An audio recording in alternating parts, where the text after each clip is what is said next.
الرحمن الرحیم۔ السلام علیکم ناظرین، امید ہے آپ سب خیریت سے ہوں گے۔ 92 قصہ خولی کا انجام۔ حرملہ کی لاش ابھی زمین پر تڑپ ہی رہی تھی کہ خولی لایا گیا۔ خولی کو دیکھ کر مختار کا خون کھول گیا، آنکھیں غصے سے سرخ ہو گئیں اور گرج کر بولا، یہ ہے وہ سنگ دل اور دشمن خدا جس نے امام پاک کے سینے پاک میں برچھا مارا اور پھر نواسہ رسول اللہ صلی اللہ علیہ وسلم کا سر اقدس نیزے پر چڑھا کر ابن زیاد کے پاس اسی کوفہ میں لایا گیا۔ اگرچہ اسے جتنی سزا دوں میرا کلیجہ ٹھنڈا نہیں ہوگا، مگر اس کی سزا یہ ہے کہ پہلے اس کے دونوں ہاتھ کاٹے جائیں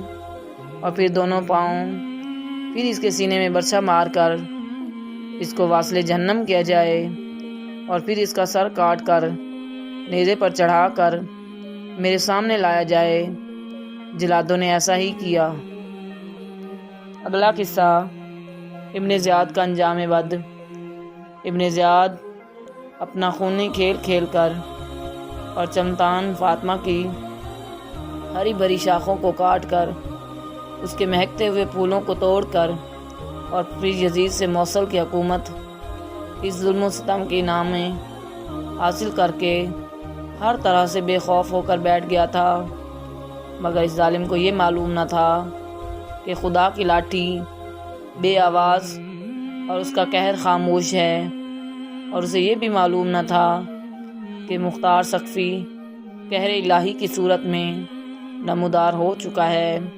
اور اس کے اشاروں پر ناچنے والے عمر بن سعد اور خولی اپنے اپنے ظلموں کی سزا پا چکے ہیں۔ اب مختار ثقفی نے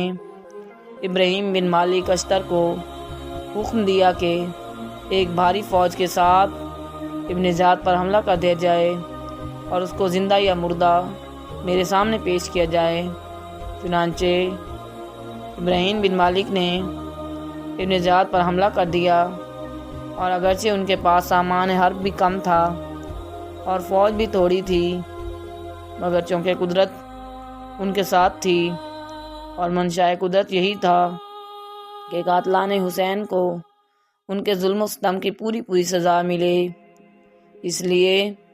ابن زیاد کافی فوج اور ساز و سامان کے باوجود بھی مقابلہ نہ کر سکا اور صلح کے متواتر کئی پیغام بھیجے، مگر اس کی کوئی چال بھی کامیاب نہ ہو سکی، تو خود میدان میں آ گیا اور ابراہیم کے ہاتھوں قتل ہو گیا۔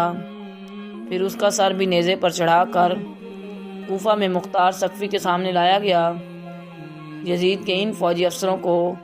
ختم کرنے کے بعد مختار نے حکم دیا کہ اب ہر وہ شخص جو کربلا میں عمر بن سعد کے ساتھ تھا